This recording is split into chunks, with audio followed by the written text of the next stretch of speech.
Welcome to a football show Thursday edition here in the heart of Nashville on Music Row at the Cast Collective studio. I did it, Zach. I did it. You did it. I did it, Zach. I like that we celebrate it every time you do it right, but we kind of let it slide when you mess it up. No. Should I start really harping on it when you mess up? Yes, I think you should. I've called myself out every time. You do. I've gotten it wrong because it's pretty stupid to get it wrong. Cast Collective studio, of course, is where we are. Buildkg.com is the website for the Kingston Group, our title sponsor. We'll get into what they do and what the Cast Collective does in a second. Got a great show planned for you guys today. I do want to say quickly, I apologize about Monday. Zach was ready to go, had all kinds of Jaguars takes and Texans takes, and we're going to talk about the SEC West quarterback situation like we promised. We were going to do all that on Monday. I had some family stuff come up, so I want to apologize to everybody out there. I'm sorry about that, and I do appreciate Aaron and the Cast Collective studio and Sean and you being so gracious and giving me some time to work through some stuff on Monday. So I really appreciate it. Give all the people you care about an extra hug today for me. That's all I ask. How about that? Because people are acting crazy in this town right now. And hopefully we get no blue alerts on our phones during the show today, because that guy made it all with 2 AK-47s, made it all the way to Louisville. I'm not. Are you surprised by that? I don't know why he went north to Kentucky. I guess to hide in the hills of Kentucky. I guess he probably fits right in. Well, he Kentucky. Was on a boat. He got into the boat. Right. This is not what we planned on talking about. Welcome to a football show. Get in the comment section. But if you're you can get from a boat all the way up to like the Ohio River and the Mississippi River. So he took a boat up there through the lane. Well, he jumped onto a boat in Hendersonville. Oh, and that's how he evaded the authorities. Oh. And then I got a bunch of blue alerts after that, and people were freaking out because, again, we don't have enough to worry about in our lives today as it is. Okay, so today on the show, by the way, slide into the DMs on the Cast Collective if you need a place to rent for a private event or recording studio. Listen, since the last time we were here, tons of upgrades. Lots of upgrades have happening. Many people, lots of lights, lots of nice furniture. Many people are talking about it. There's like 4 interns now. I don't know how that happened. There's all kinds of interns floating around here. What are they doing back there? So obviously, cast_collective. Thecastcollective.com is the website, of course, if you want to rent out a space. And our wonderful sponsor, the Kingston Group, buildkg.com. If you own a home in Nashville and you're going to do some work on it, make sure you talk to them first. Nashville's locally owned custom home and remodeling firm. We use them at my house physically. We use them at my house. I guarantee you can trust them. They're going to do great work. Even if you don't use them, they'll point you in the right direction. Today on the show, the Jacksonville Jaguars. Yes. You've asked me, you're going to preview the Jags. Yeah. We're going to talk about if they're a little underrated or not. You're going to tell me if I'm an idiot or not. More than likely, yes. Almost guaranteed. Yes. You stupid idiot. Vegas odds are minus 150. I'm an idiot.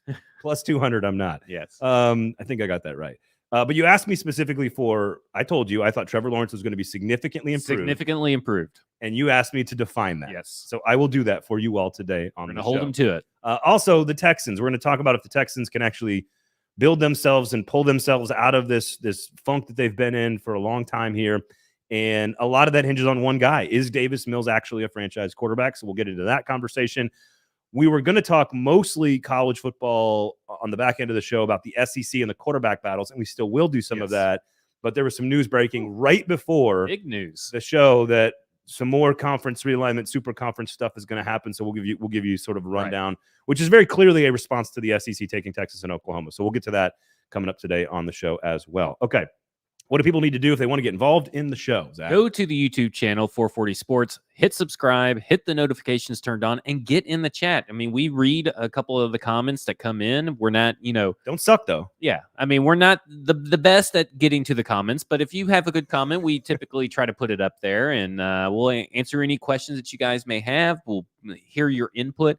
Go to our Twitter pages, at EffortsPod, at Braden Gall, at 440 Sports, and follow everybody on Twitter and turn notifications on there and share it. Share it with everybody. There you have it. Please tell everybody. Just tell one friend. Just tell one friend about the show. That's all we ask. I demand 5 friends every 5 friends? 5 new friends every time. Because those 5 friends will tell 5 friends, and those 5 friends will tell 5 friends. It's like a pandemic. Yeah. It's tremendous. We want to be the COVID of shows. Awesome. Not too soon, Zach. Not too soon. Okay. So anything else? All the Broadway Sports Media stuff, all the other 440 pods, check them all out. Yeah, big things on the horizon at Broadway Sports Media. So I've been told through back channels. This is gonna be a spicy show today. It is. We're in rare form. I'm just glad to be back talking about football. That's what I'm glad to be doing here. So let's talk about the Jags. Let's do it. they spent for some reason, the Eagles come to mind, and I think about the dream team with Michael Vick and all the corners and all the pieces that they. Oh, I thought you were going to talk about this Eagles dream team. Yeah, I feel like they're doing the same thing again. That's a whole different. But that was the one that everyone just hyped up all off season long because they went. And Chung was part of it. I think he was the reason why it's called the dream team, right? They spent a bunch of money on a bunch of pieces, thinking they were going to come all in and solve problems right away. Right. Now. We have, I believe, a shared philosophy in both college and pro football that you build through development, you build through people, you build through the draft in the NFL, you build through recruiting in college. You can supplement that stuff with some nice pieces here and there. A Bud Dupree, perhaps. Maybe, if you're Alabama's case, a Jahmyr Gibbs, a nice running back. Like, you can go grab a select guy, but the vast majority of your championship caliber team is going to be built through the draft or through recruiting. So the question I have for you is, with Jacksonville spending all kinds of money this offseason, why would this be any different? Can they spend their way out of being god-awful under Urban Meyer? I mean, for the last, since 2016, maybe even back further, they've always been among the top 10 in spending, and typically the top 5. Okay, so I don't want to say that they've been top 5 the whole time, but I think they've either been top 3 to top 5 almost exclusively for the last few years. So when you're a team that does that, and you still don't see wins, why does a team like this continue to do it? And that's the big question to me. Why are you paying Christian Kirk $18 million a year and totally screwing up the wide receiver market, not just for rivals in your own division, but for the whole NFL? You've royally screwed up everything because you paid a third wide receiver for the Arizona Cardinals that is basically a slot wide receiver for the most part, $18 million a year for nothing, for no reason. Does he really come in and improve this receiving core that is worth the money? No. And then on the flip side of that, on the defense, you can see that they are attacking the defense and how they are going to build the defense based off Derrick Henry and Jonathan Taylor. Oh, I totally agree with that. That's a sound strategy. Yeah, it's a sound strategy if you get good linebackers. I mean, that's the thing. Your linebackers have to pay off, and they're overspending on mediocre players. Just because you get 10 mediocre players doesn't mean that those 10 mediocre players could turn into one elite player. So we're going to spend some time talking about the offense and about Trevor Lawrence and how it's all going to work together with Doug Peterson and all that stuff. But I want to stay with the defense, and I want to get your thoughts on the front seven, because I do think there's a lot of talent there. There's a lot of talent in that front seven for the Jacksonville Jaguars. And I want to know, it's clear, to your point, they have invested in these pieces to stop Derrick Henry and Jonathan Taylor. So my question is, do they not, and they were pretty damn good on defense just a couple of years ago. So do you not, forget the overspend. Yeah, but that was like 2017 when they had Jalen Ramsey, right? I mean, that's true. Forget the overspend on the receivers. We all kind of agree on that. And even Evan Ingram, who's a nice player, but like does one thing. What about the front seven? Like I actually am bullish on the collection of talent, especially with what they did in the draft. When you look at that front seven, I think there's some potential there. I see a bunch of guys, and I think that's the issue. I see a bunch of Naquan Joneses and Tierre Tarts. Like, to me, none of these guys are named guys, in my opinion. Roy Harris Robertson, Foley Fatukasi, I mean, Malcolm Brown. Then Josh Allen is okay. Has he lived up to his draft hype? No. And then you got Foye Olukun and Devin Lloyd and Trayvon Walker, and we don't really know if Trayvon Walker is going to be even really good, and what's Devin Lloyd going to be. The issue that I have when they are spending this capital, how many of these guys are going to be good later on? Like, these are not impact players, and I understand that maybe they're still trying to build a young defense, and they're like, hey, our defense may not be that good this year, but next year it'll be great because we're going to have young pieces. But then you lose Josh Allen next year if you don't re-sign him to an extension. Then what is he really worth? I love Devin Lloyd. Love Devin Lloyd. Everything about his game, how he plays, how versatile he is. I think that's a nasty. But can the Jaguars can they pull out what you need from Devin Lloyd and Trayvon Walker? Because it seems to me something stinks in the water. It's kind of like when Denver, for the longest time, they would have these coaches that would come in and probably even up to last year with Vic Fangio, and they would make perplexing time decisions, clock management decisions, and then they would decide never to ride the hot hand in the running back room. And that even extended to Melvin Gordon and Javonte Williams, which for whatever reason, they're still talking like they're going to split carries between the two of them, which makes no sense. Something is in the altitude in Denver. Something is in the water, in the pool water in Jacksonville. Okay. I don't. Well, there's definitely something in. I think at That this pool needs a penicillin shot. at Dude. this point, I don't have faith, regardless of the coaching staff that they put in there, until I see it. It's kind of like Ryan Tannehill in the playoffs. Until I see it, I don't believe it. I think that's fair. I like. How about this? I'm optimistic about the pieces they have in the front seven. I think you're right to think that it's more than a year away before it develops into this unit. But you also spent a ton of money. I think they spent in just cash like $240-something thousand, maybe even 280 million, 244 to 280 million in just cash in the year. So that means Shad Khan and Tony Khan, who's, for those who don't know, runs a AEW, which is the direct competitor to WWE, and he buys up talent like crazy. It's like father, like son, and they are spending money. Now it's time to get the returns, and I think Jacksonville is still 2 or 3 years away from being even close to being an 8-9, 9-8 kind of team. Like, oh, okay, I'm fair. I'm fine with the. I think they've taken steps on defense to be better, and I like the personnel that they acquired. I think Walker and Lloyd, you could do a lot worse from a talent perspective than those two pieces. And I like some of the guys they've got. I think it is definitely a year or two away. I do not think they are a 500 football team or a 9-win or winning football team yet. I don't think we're in that ballpark.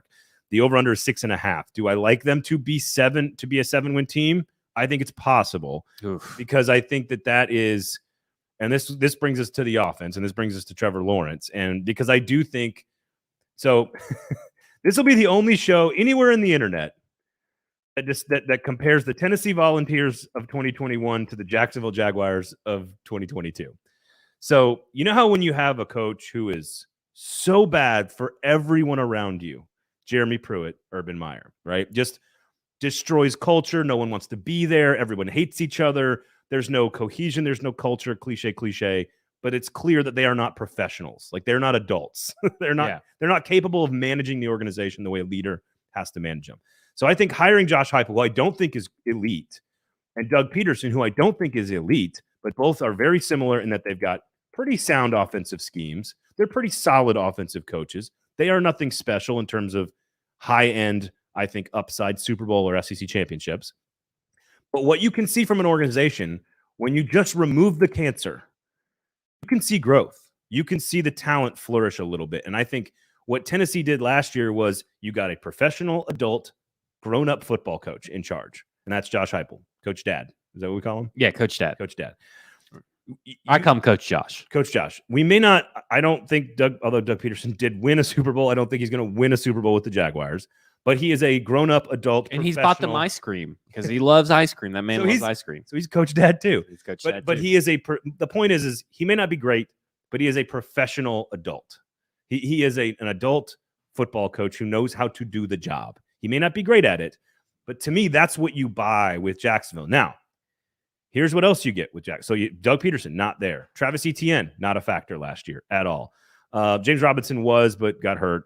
Evan Ingram. And he's still coming back from injury, right. He said yesterday. Not until late in camp. He's basically taking his time. So his feelings towards the franchise of Jacksonville has not changed, even though he was under the Urban Meyer regime. I don't know how anyone would feel positive towards working for that organization. But again, this is what hopefully Doug Peterson does, is settle it all down. Christian Kirk, say what you want about the cost, is still a solid number 2 or 3 receivers. Yeah, they let DJ Chark go, so it's like you're not picking up. I like Chenault too. But do they? That's the other thing. Like, do they like Chenault? They don't like good players. Yeah, honestly. They're solid on the offensive line, not great, but solid. Cam Robinson got the extension. You got Walker Little, potentially Brandon Scherf. So I say all of this to say that there's a lot of new there on the offense for a quarterback that we know has extraordinary talent. And so when you remove the cancer and you remove the negative and you remove the bad and you replace that with a professional adult coach, a star tailback that he knows very, very well in ETN, a couple of more weapons, I can see that Trevor Lawrence being significantly better in 2022. I'm saying 7 wins. I'm not saying 9 wins. Yeah, I'm saying 7 I think you need to go back to earlier what you said, that they're not even in the ballpark of being 8-8 or 8-9 or 500, and you got them 7 wins. That's 7 and what is it now? 7 and 10, 9, 7 and 10, 7-10. But that's still like losses. That's only 2 games away, so they are kind of in the ballpark. I mean, they're kind of like hitting a double for you. We'll get to this with the Texans. It's sort of like, how do you look in your losses? Yeah. That gives you up. Well, that's what I was going to say. Is that, to me, I think Jacksonville's going to be better. because they're going to look better in their losses. I mean, that's exactly what I was going to say. I think they're going to look better in their losses, but they're still going to lose. When you look at it, you're talking about they play the NFC East, they play the AFC West. This is not that there's 8 losses right across the board. All but they also the NFL is a place where Jacksonville last year under Urban Meyer can beat Buffalo. Yeah, but that's what makes this league weird. Doesn't that seem like it's the outlier of everything? And this seems like the outlier here. I mean, Marvin Jones is another year older. You know, it sounds like to me they just got a bunch of gadget players. They got Etienne and they got Laviska Shenault, who was technically just like Travis Etienne, except for he was going to be a little bit used more as a wide receiver. I think Chenault's a solid player. Evan Ingram does like one thing. He's very fast in the open field. He's a good pass catcher, but he doesn't really do much else as a tight end. The problem is that Trevor Lawrence he's just he was so hit or miss even when people were open and now you got him in another offensive system in a second year. So the second very quarterback friendly system with more weapons. An adult. Coach Doug. We'll see. This Doug, you got to remember Doug Peterson lost the Eagles locker room by purposely throwing a game. Well, so is he really an adult? Are we really going to throw more than Urban Meyer? Yeah, the bar is Urban Meyer here, dude. Well, I think that's the problem, though, is that we're not looking at Doug Peterson. We're looking at Doug Peterson versus Urban Meyer. Doug Peterson, Eagles' career after that Super Bowl win went down in flames, and he was losing players left and right. I know. And that can easily continue, especially in Jacksonville, when you're probably not going to win. You're probably you're talking about you may get 2 games in your own division. And I'm looking at this conference schedule. You may get 1. I mean, they get saddled with the Baltimore Ravens because the Ravens were 3rd place last year. 2 with the Texans, obviously. Yeah. They get Detroit. They got the Jets. Come on. Yeah, I mean, they get Detroit. I think they can get the to Jets. 6-7 wins. Yeah, they'll be lucky to get to 5. Okay, I'll take action on that. Okay. I'll take action. Write it down. Stoney Keeley in the comments, of course, of the Sobros Network. We appreciate his support. Go check out all the great work that they do. Free shout, definitely a free shout. The Jags were a competitive defense with their head coach sticking his thumb up butts at the bar. Thank you for that reference. We do appreciate that. Losing Meyer and adding a more stable head coach was the classic example of addition. I just don't think you can call Doug Peterson a stable head coach. You could call him stable in comparison, but I don't think he's like this poster boy for a stable locker room. Stoney Keeley clearly agrees with me. Yeah. He does not agree with you. Doesn't mean you guys aren't idiots. Listen, it's valid. So what is significantly better? Because obviously I do expect that his yards will go up, right? So he threw for 3,641 yards last year, whereas obviously over, but how much over? I've got a few numbers that I'll say that show the improvement, and you can tell me if that qualifies or not. Yeah. So he completed 59.6% of his passes. I'm going to put him at 62% this year. Slight improvement there. Just a little bit better decision making. Significantly better, but better. Not in one category. Okay. You see where I'm going. You see where I'm going here. 3,600 yards. I'm going to put him at 3,900, 4,000, 4,100, somewhere in there. Well, you got to pick one. I'm going to go around 4,000, give or take. So he's going to be... If he's under 4,000, that's not significantly better for the capital that they spent in pass catch and weaponry. I just want to throw that out. That's fair. If you're going to say that they spent a lot of money. And they got a quarterback guru or whatever you want. Here's where the significant improvement comes. And really all of it taken together is the significant improvement. Which, by the way, shouldn't be that hard to beat these numbers last year. No, it's not. Throwing 12 touchdown passes in the NFL and starting all 17 games is hard to do. Yeah. I'm averaging an interception a game. Yes, led the NFL. And I get all of that. He was playing for Urban Meyer in the NFL. I think that is important. I'm going to go 23 touchdowns, a couple of fewer interceptions. So like 14 interceptions, maybe 13 interceptions, somewhere in there. So I'm going to go 23-13 touchdown to interception ratio, which is still in 2022 terrible. Not good. It's Ryan Tannehill territory. Yeah, that's Ryan Tannehill throwing to Nick Westbrook-Akine, Chester Rogers, and Tommy Hudson terrible. He ran for 334 yards and a pair of touchdowns last year. I'm going to give him about the same, 350, but I'm going to give him a couple more scores because they're down in the red zone a few more times. So I'm going to go 350 and 4. So here's the difference. If he's a little bit more accurate by 3 or 4%, he's bet a few more yards per game. Let's say 20, 30, 40 more yards per game. So he's at 250 instead of 220, let's say. He has almost double the number of touchdowns and fewer interceptions and does about the same on the ground. To me, across the board as a player, that is a significant step forward. But is that enough for the number 1 overall pick? And for one of the most ballyhooed, throw flowers at his feet kind of quarterback prospects to come through. Are you anti-Trevor Lawrence? Yeah. Well, like as a player? Yeah. I as a prospect. I think I think what you saw in Clemson, oh man, and all I can remember is that Von Elrod's. But the Clemson year was they beat Alabama in 18. Yeah, so 19, I think the year right after that, he looked terrible coming out of the gate. They lost, because he was banged up, and then they lost to Joe Burrow and LSU. And I kind of always thought that he was a little overhyped anyway. Okay, that's fair. So my question is from an objective standpoint, taking that out of it, from an objective standpoint, if you're talking about the number 1 overall pick, going from Ken Wisenhunt, that's not going from Ken Wisenhunt to Mike Mularkey and Marcus Mariota. That's not even a good as jump as what he had. Maybe in yards, but not. You're talking about completion percentage, the touchdown to interception ratio for Marcus in 2016 was out of this world sophomore jump. That to me, what you described is not a good sign that things are going to be any different for this team. Okay. So I think there's a couple different conversations we're having, which is if I believe that if all of those numbers happen across the board, that would be significant improvement for him for what happened last year. I don't know if that's enough for a number 1 overall. The second conversation is he good enough to be a starting franchise superstar in the NFL the way he was touted as a prospect? And I still believe in his ability. I still think he is extremely talented. I think he's got all the tools. Again, the throws I saw him make at Clemson against the best defenses, especially in championship games where he's, again, the arm talent, like I just saw what I needed to see out of Trevor Lawrence. I think the landing spot has so much to do with the struggle. And I think not only was it the Jets type of landing spot where the franchise is just a joke, but it is also even worse than that because of Urban Meyer. I just think it's almost impossible to judge him because of Urban Meyer. Okay, so let's say he makes the jump on the high end of whatever you're saying, right? Okay. Does that instill you with enough confidence going into 2023?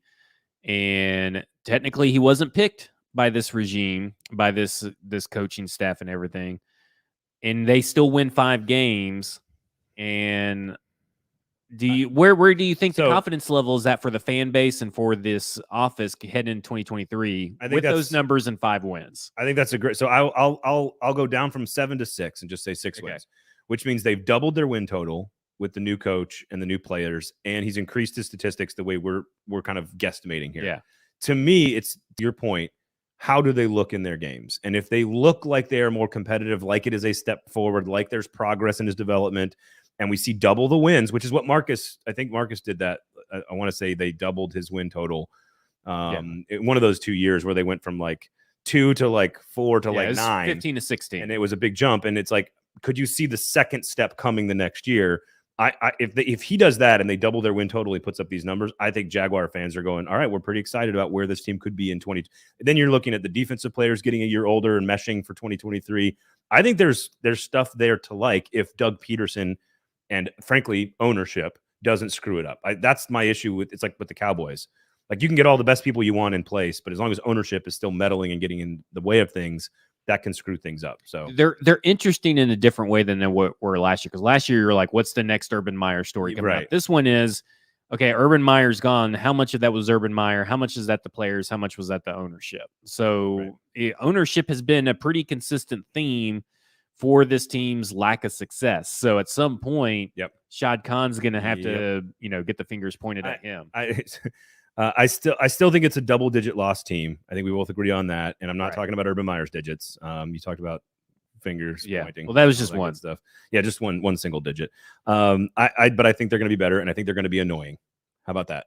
I think they're going to be annoying. They were annoying to Mike Vrabel's defense last year. He got pissed about how poorly they tackled last year down in Jacksonville. James Robinson running all over them and stuff. So I think they're going to be very annoying here. All right, so you want to get into the Texans here? Let's do it. So this is the lowest win total of any team in the NFL, 4.5 here. And the question is, can they come back from the brink with Lovie Smith? And I suppose kind of for similar but slightly different reasons because Deshaun Watson is kind of like Urban Meyer now.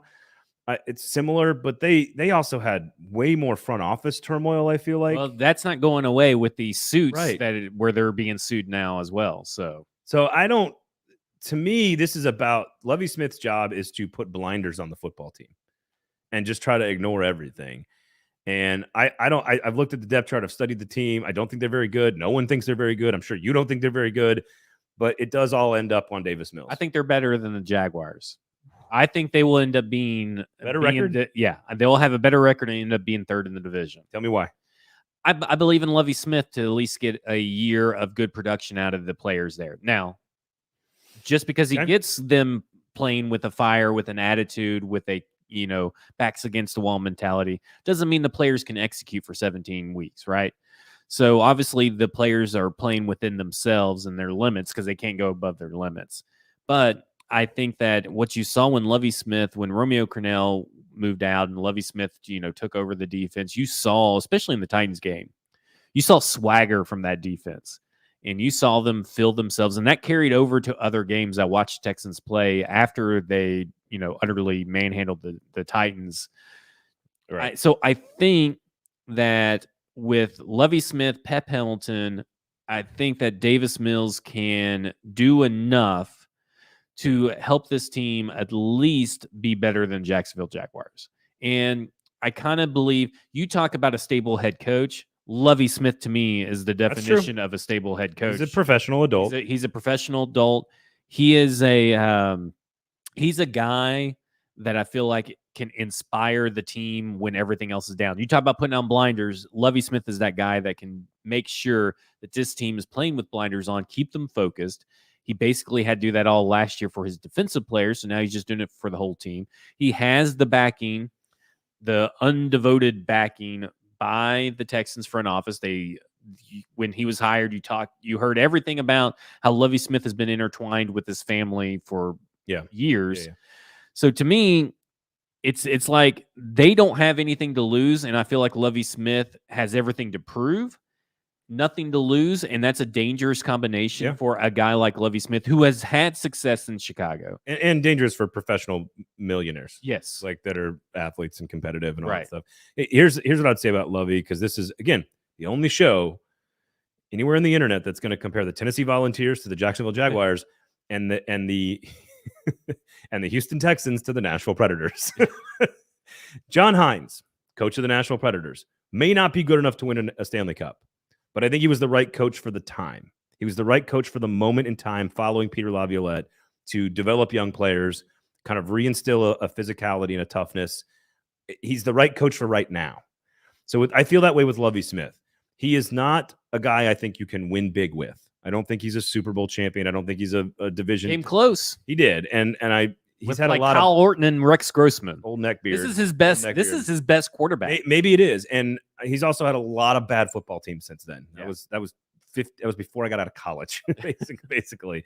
And I'm 40 next week, so there's your timestamp on my life. He's the right coach for right now. I think he is the one to pass the torch from the previous mess and dumpster fire into the future. He wasn't particularly great at Illinois. He wasn't like I think he's a professional adult that, just like Doug Peterson, will stabilize the whole thing, get people to be professional adults in their roles, and then at some point when the ship is stable, he then passes it on to a guy that's got upside. That's how I see Lovie Smith. If I was betting on either the Jaguars or the Texans to who would get closer to 500 or I guess 8-9, I would be betting a lot of money on the Texans. Like we've got a lot of bets on the show because I'll take the Jags. Yeah, because to me, I think that the Texans are built a little bit better.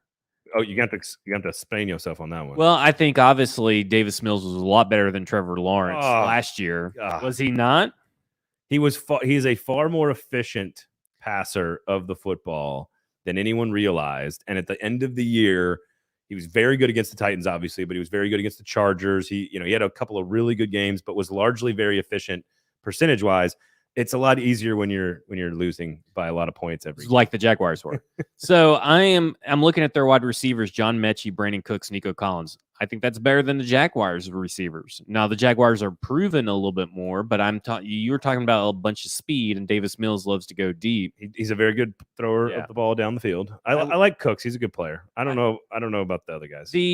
I think where they lack is their running game. And I think that's going to be a real hindrance because you're talking about Marlon Mack, Rex Burkhead, and Dameon Pierce. Now, obviously, Dameon Pierce has a chance to win that job. Yeah, I like ETN J. Rob. Yeah. So those Not guys that are J. Rob. Yeah. And I'm looking at their defense. Their defense is, to me, just the same. Like, to me, it's just the same. It's a bunch of guys. I think there's way more that are- upside for Jacksonville. Possibly. I mean, I don't think the Texans had a great draft, No. but I don't think that when you look at Kenyon Green, great at left guard. Laramie Tunsil is still there. They love him. They love Titus Howard, AJ McCann, Justin Britt. I think is the weakest one out of everything there is just. You mentioned Mechie, right? Yes. I like Mechie. I do like him. I mean, to me, Mechie is a game changer for Davis Mills and for what this team can do offensively. And Pep Hamilton has done a fantastic job of putting his quarterback in position to succeed no matter where he's at. How about this? I will agree with you that the receiving core specifically might be better for the Texans, but if you count tight ends and like ETN as a pass catcher, I'll take the entire collection of weapons for Jacksonville. Tight end is where they have the advantage because of Evan Ingram. Right. You know, Rex Burkhead can catch out of the backfield. Marlon Mack can catch out of the backfield. And there maybe we don't know what Etienne actually is yet. So I don't really know what we're going to expect from Etienne. I don't want the Urban Meyer turning him into a receiver thing, but he is part of what made him a special player at Clemson with Trevor Lawrence was how versatile he is out of the back. I think the Texans are kind of a sneaky third place kind of team that can pull off some upsets that you weren't expecting. So I guess all of this to me comes down to Davis Mills. And what's really funny, excuse me. What's really funny about Davis Mills is I thought I was sort of a guy who was hyping him up coming into the draft because I really liked him at Stanford. And I thought he had a really nice set of skills. And I thought, you know what, this is a nice player, you know, 4th round pick, 3rd round pick's going to be somewhere in there. I like that. He ends up going, I think, 3rd round to the Texans. And I thought, you know, this is somebody thinks about as highly as I do of him. And then he played pretty well. And I felt like I was convincing people to watch him. Like, oh, you got to check out this Davis Mills guys. And now Davis Mills hype train is like out of control. And now I'm starting to second guess myself. You know, like the internet can do that to your brain where you feel like you know something about a thing and then you're focused on it and then everyone catches up to it and you're like, I don't know anymore. Don't let it talk you out of it. I'm feeling hesitant now. Do you think that he's a bridge quarterback? Because in my mind, I think they view him as at least a starter for 2 more years after this season. Oh, absolutely. He's cheap and he can start. But I think the way that they have all talked, they view him as the guy. Because if he was just a bridge quarterback, they could have easily drafted a quarterback this year. If the bridge, whatever they're crossing, whatever the dumpster fire underneath that they're crossing was like shorter, then I could see them drafting a quarterback in the draft this past year. Also, most people thought this was a pretty bad draft class. That's true. I think the dumpster fire underneath the bridge is much longer because because of the front office and because of the coaching situation and like all the garbage that they've been through, which frankly, the 2 biggest, weirdest dumpster fires in the NFL in the Titans division the last 2 years has helped. Let's be honest. Right. But I think that bridge is longer. So I think you ride with Davis Mills. I think he's the franchise quarterback for now. And you learn if he's the guy. And if he's the guy over the next 2 years, I think you'll know. And then at that point, you can build around him right when he gets expensive. Yeah, I think that there's a lot to like about Davis Mills' game when you look at what he went through last year and the stats he was able to put up in the short time that he actually played. And I think that with the improvement that you have, another year for Nico Collins, you have Brandon Cooks, who's pretty much reliable. They love Brandon Cooks. Yeah, he's pretty set. And John Mechie, who is ultra reliable, always going to be in a spot, knows the routes to run. I think you're going to see, it's like I would kind of akin it to. Aiken it? Yeah, akin it. Liken it to? No, well, you can do both. I think akin's the word, A-K-I-N, right? Interns? Akin? Producer? Akin to. Yeah. What did I say? Aiken? Aiken. Oh, well, yeah. Same thing. Yeah, which is like an elementary school, I think, like right over here. They'll go break in my heart or something. I think like you're looking at him and he's like not Ryan Tannehill. You know what I'm saying? He's kind of a bland quarterback. He's like one of those quarterbacks that's not really going to lose you a game, but he may not win you a game, which is not like Ryan Tannehill. But I'm having a hard time figuring out which. He does have a large neck. Yeah, kind of like he's better than Mike Glennon. He's better than him, but like he's one of those quarterbacks that's not going to lose you the game. Like I feel like Trevor Lawrence can lose you the game, David, because he's going to take a risk that Davis Mills is not going to take.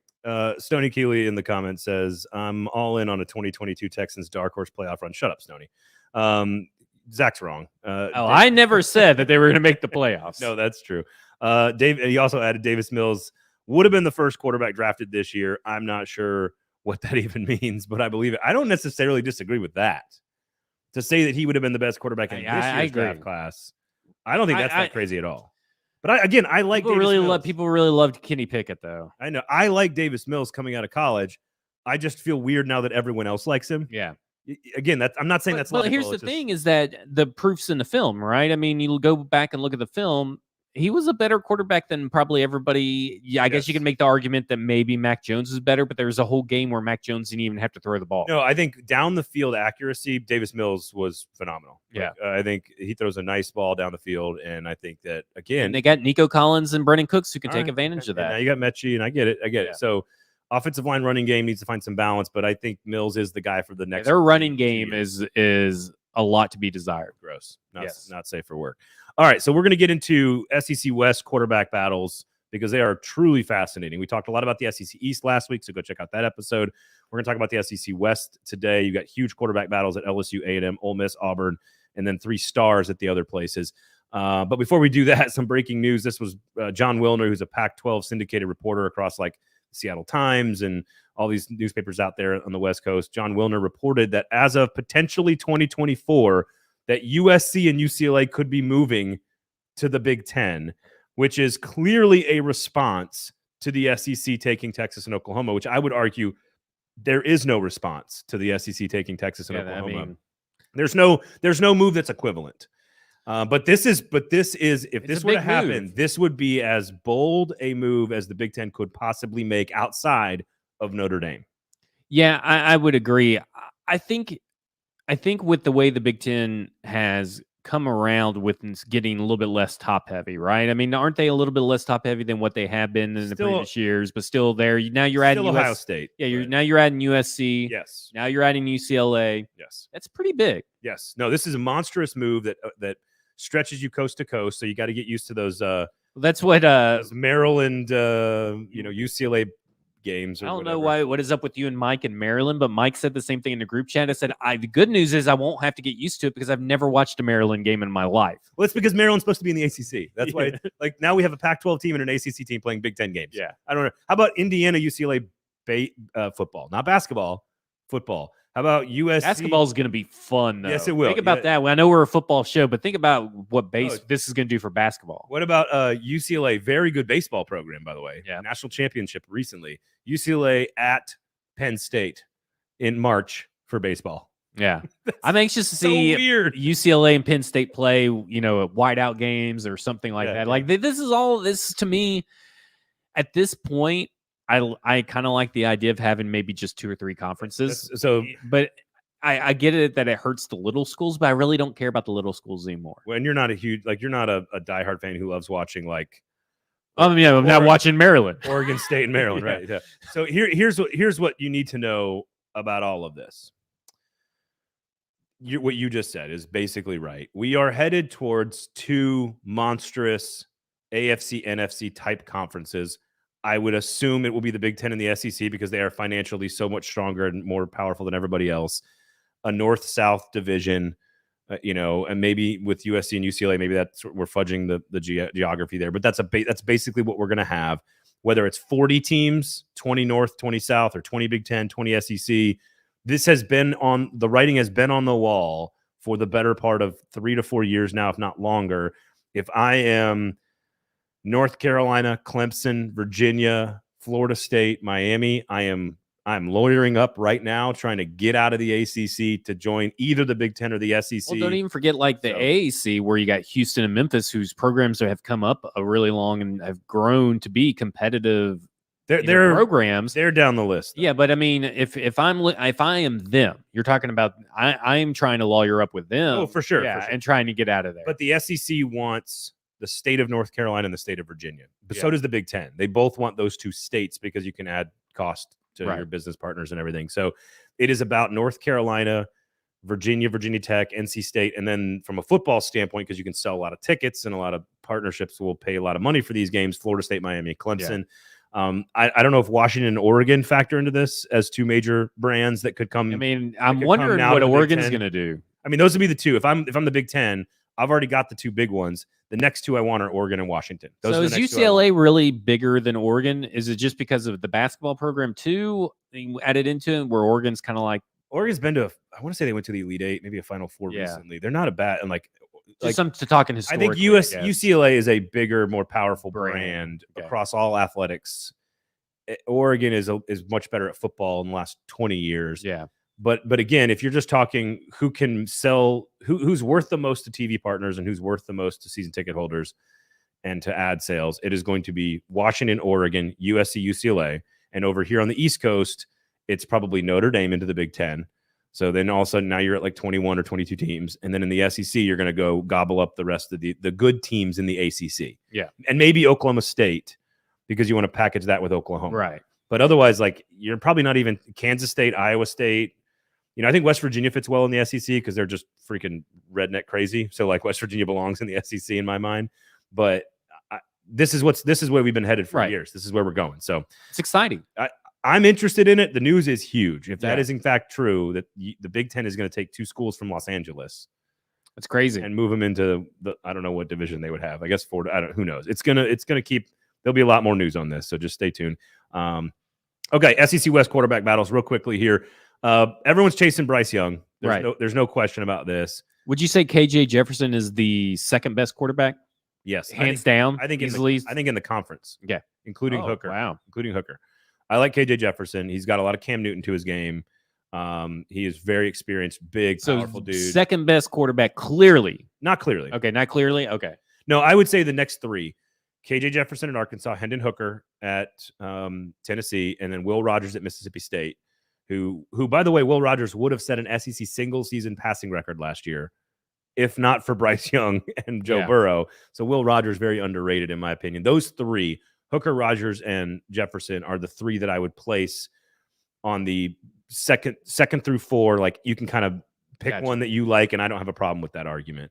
So I like those guys a lot, and I think it's why Arkansas and Mississippi State are going to be very good this year. It's because of those two guys. Will Levis, you probably could slide in there as well. Anthony Richardson at Florida. But we'll see how Will does with what he's got to work with. I mean, that's the big Levis, that's the question about Kentucky for sure. So then you get to the quarterback battles, and you've got a lot of intrigue here. I'll start with A&M because I think they're the best team. They're a preseason top 5 team according to Athlon Sports, the magazine that I work for, and we put together the rankings. So I'm obviously sort of citing my own rankings here. But now, do y'all take an average of all the riders? So I'm because what'd you rank them personally? I could argue that they're the 4th best team in America. Whoa! But their path to the playoff is tricky. Gotcha. Because you're going to have to beat Bama or Georgia or lose once. Or just pay more money to all those players. Right. Which they clearly are doing. So the quarterback battle is Haynes King, who started last year as a redshirt freshman, got injured in the second game. Zach Calzada came in, who's transferred to Auburn now. Try to keep all this straight. Max Johnson threw 27 touchdown passes last year for LSU. He's now at A&M.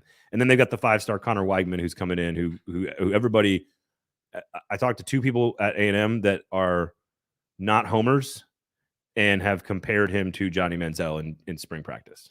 Whoa, that's big. That'd be big for them because, as you know, Johnny Manziel did beat Alabama. He did. And if they have this guy that's supposed to be like that, that's pretty big. I mean, you're talking about what should be 3 really good quarterbacks, and that's a good problem to have. Mm-hmm. When one gets chosen over the other 2, one of them's entering in the transfer portal. Yeah. So if you are, where do you go? Do you go with the guy Max Johnson first, and then keeping Connor in the wings? And I think you can keep Connor in the wings no matter what. I think Haynes King has the most pure ability of between him and Max. He's a lot better, a lot more athletic, and again, he won the job last year and knows the system. Yeah. Max is kind of transferred in. Max, I think, is sort of like your stable veteran that you've got in case you need to go to him. Gotcha. So you're right about the strategy. To me, I would ride with Haynes King and Connor Weigman and then say, Max, we love you, but if you need to transfer, we understand. Unless he was promised the job because he fits Jimbo Fisher's very, very slow pro-style offense better than maybe the other 2 guys who are more athletic. So that could be where. But again, A&M will go as far as their quarterback takes them. They are better this year than they were last year at quarterback. They could challenge for a playoff spot with a great quarterback. They could be a 4-loss team if they choose. So essentially, this is the biggest decision probably in the SEC out of all the teams. I think so. Is who starts for this team. For A&M, yeah, I think so. I think of any position battle at any team anywhere in the conference, I think A&M quarterback could be the most important. Oof, man, I'm really hoping Jimbo Fisher gets it wrong then. LSU is fascinating because they have Jaden Daniels, who was a star as a freshman at Arizona State, big time recruit coming out of high school. Miles Brennan, who's been there and like went to the portal and came back, but started a lot. I was about to say, I thought he left. He did, and then he came back. Garrett Nussmeier, who was I forget his first name, the coach, Nussmeier, Doug Nussmeier's son, who coached for Alabama at Nick Saban. Then he went to Michigan, but Garrett's there also. Then they have Walker Howard, who's a 5-star recruit coming in. This to me is Jaden Daniels' job. Yeah, it should be if you're making it should be Jaden Daniels' job. I mean, Brian Kelly has a big decision to make on this, and obviously, I'm going with the guy from Arizona State that's proven that he can sling the ball. Yep, he had a bad last year. Also, that was Herm Edwards' coaching staff at Arizona State, where everyone got fired and it was very tumultuous, and he had a bad year. But I think Jaden Daniels, has the most talent here. The one to watch, though, is Nussmeier. Everybody's raving about Garrett Nussmeier as a chance to unseat, and he's a bit more of a pro-style guy, which is kind of what Brian Kelly wants to run. But Jaden Daniels, I think, has the most ability, and if he develops and hits all his marks, he's the upside guy. Also, I love the fact that a guy decides to transfer in where there's 3 other players, right, and say, you know what? Who cares about competition? Give me a chance to prove that. Kind of lets me know that he was told something that pretty much says this is your job to lose, or you can beat these 3. Yeah, exactly. Like it's one or the other. It's come on in, we trust you to win the competition, or we're gonna. Like I don't think Brian Kelly is a promise starting time kind of guy. No, Saban doesn't promise starting. Yeah, time. He's just a guy that lets people die. He's just wow, yeah, angry red face. Brian Kelly. That was an old Brian Kelly. He's turned over a new leaf. That's sure. Softer. I'll believe it. More kind. He's a dancer now Brian in those videos. What an idiot. Me, not Brian Kelly. You. Jackson Dart, Luke Altmaier at Ole Miss. Jackson Dart transfers in from USC. I don't know. Like, this offense is so fun to watch and so fun to run. You want a guy with a lot of talent and ability. Luke Altmaier's been there and could win the job because he's been there and he's been in the system. I think Jackson we know Dart has all the talent. I was about to say, I think we know the Lane Kiffin's not a guy that's going to show you loyalty. No, so loyalty from to Lane me, him getting Jackson Dart at Ole Miss lets me know that, hey, I still pay attention to what's going on over in USC. I know what's going on over in California. I'm bringing this guy over here because I know he's going to start for this team. Yeah, Caleb Williams going from Oklahoma to USC was like, yep, yeah, Jackson Dart's like peace. So I think Dart. What a great name for a quarterback. Yeah, Jackson Dart. Yeah, it's just throwing darts out there. Well, it's a great quarterback for a school in Mississippi. Yeah, as well. Jackson. Yeah, there you go. Dart. There you go. Auburn. I think this is fascinating because I don't like. Are any of them good? That's exactly what I was gonna say. I look at A&M's guys and I go, Haynes King could be good. Yeah. Max Johnson, pretty solid.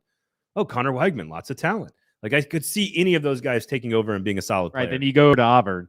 And the one I think who's the best player of the bunch and who will have the best opportunity to be successful in college, wherever this may be, is, and I can never say his last name, but Holden Gariner. He's the guy who won like all the state championships in Georgia, 4-star recruit, came in, people raved about him, kind of handpicked by Brian Harsin, who is a very good quarterback coach. Robbie Ashford transferred in from Oregon. Zach Calzada transferred in from A&M. TJ Finley transferred in from LSU a year ago. I see a lot of average players here, and that's to your point. Gariner might be the most talented. Don't be surprised. This is the surprise one here. Ashford could be the shocker. If Robbie Ashford wins the job, the Oregon transfer, that's the kid who may just like kind of surprise people and actually be good. Like we're saying, like I don't see a lot of talent here. Ashford could be the wild card in all of that. So keep an eye on Robbie Ashford. You got a little over probably close to 15 names on there. So on this list. So I'm looking at how many of those are players that you could see playing on Sunday at the next level. Not counting BRYCE, KJ, and Will Rogers, right? Just the one at the ones that we talked to, the schools that we talked about. Pure talent. It's almost all the freshmen, honestly. Yeah. It's Connor Weigman, it's Walker Howard at LSU. Maybe it's Haynes King. I think Jaden Daniels will get drafted, but I don't know if he's a starting quarterback in the NFL. So I don't think anybody at Auburn. We talk about this being the best year for SEC quarterbacks, right? does this list inspire you, these young guys that you talked about that you consider going to be in the NFL? Does that inspire you to think that maybe in like 2 or 3 years we'll be saying the same exact thing about the quarterback class again in the SEC, especially with Texas and Oklahoma added? That is a great question because it's going to have to include Arch Manning. Yeah. It would have to include Nico Iamaleava at Tennessee. It sort of has to include, excuse me. What does he go by? The Yakanabalafa guy, because I'm not going to learn to say his Chris Fuamatu Ma'afala. Yeah. Nico. You can just call him Nico. Okay. Nico. Yeah. But it's Iamaleava. It's really not that hard. Yeah, it sounds horrible. Fucking redneck. All right. Haynes King, Max Johnson, Connor Weigman, Walker Howard, Garrett Nussmeier, Jaden Daniels, Jackson Dart. I think there's a lot of talented guys there. I think these teams are going to have good players in the future, and I'm not concerned about Alabama having one or Georgia. Yeah, obviously. Georgia has the entire Lax Bro covered. Yeah. It's like Stetson, Gunner, and Brock. Like Right. They're all just Lax Bros from Virginia. They all graduated from Duke together playing lacrosse. So there's the future is bright for Florida as well. They're recruiting extremely well, although they just lost the guy controversially to Miami in recruiting. So Nico, there's a lot of upside in this league coming in the future, and that is the difference between this SEC and the SEC 10 years ago. Right. Saban said we need super quarterbacks, and they got him, and everybody stared recruiting them. Right, and that's been the difference between the best teams in the SEC today. Everybody listens to Lord Saban. Yeah, well, I would. Yeah, wouldn't you? I would. Wouldn't you? I think that Everybody, but maybe Auburn. Yeah, well, Auburn doesn't listen to anybody. Yeah, like they're just in a room throwing staplers at each other and yelling about stuff, and nobody's talking at they're just yelling past each other. It's ridiculous. All right. USC and UCLA to the Big Ten. You got a lot of quarterback battles in the West, and you got a deep dive on, of course, Jacksonville and Houston. Producer Sean here. Should we have a gambling wager on who has more wins, Jacksonville or the Texans? Because we've got a lot of bets. Yeah, and we need to start writing them down. Okay, so you already owe me one bottle of bourbon for last year. I don't know what it was. It was for draft. The draft. I said that if Malik Willis was there when the Steelers picked, oh, that's right. Then yeah, you were wrong. Yeah, I was wrong. They win Kenny Pickett. We'll just have a running tally. It's sort of like the beer continuum. Yeah, you know what the beer continuum is? Like if somebody buys you a beer, you just make sure you buy them a beer later. Like the beer continuum just needs to be there's balance in the universe when everybody keeps contributing to the beer continuum. Yeah, yes, exactly. Yin and yang. So the question is, what should be on the line for a Texans? We'll just keep passing a bottle of bourbon. Yeah, bourbon. All right, there you go. Bottle of whiskey. Jaguars for me, Texans for him. More wins in 2022. Anything else? Turn on the notifications. Thank you guys all for listening. Cast Collective, of course, I believe it's thecastcollective.com. They now have a website. Cast_collective on Instagram. So slide up into those DMs, of course. BuildKG.com is the website for the Kingston Group, who makes all of this happen for us here on this show, keeping it free for you. And we love you guys and appreciate all of you for supporting us and hanging out. So share the show. Tell some people about it. We really, really appreciate all of your support. F-Words Pod, Broadway Sports Media, all the other shows for 440 Sports as well. Thank you. Thank you guys for hanging out with us. For Zach, I'm Braden. This has been a football show.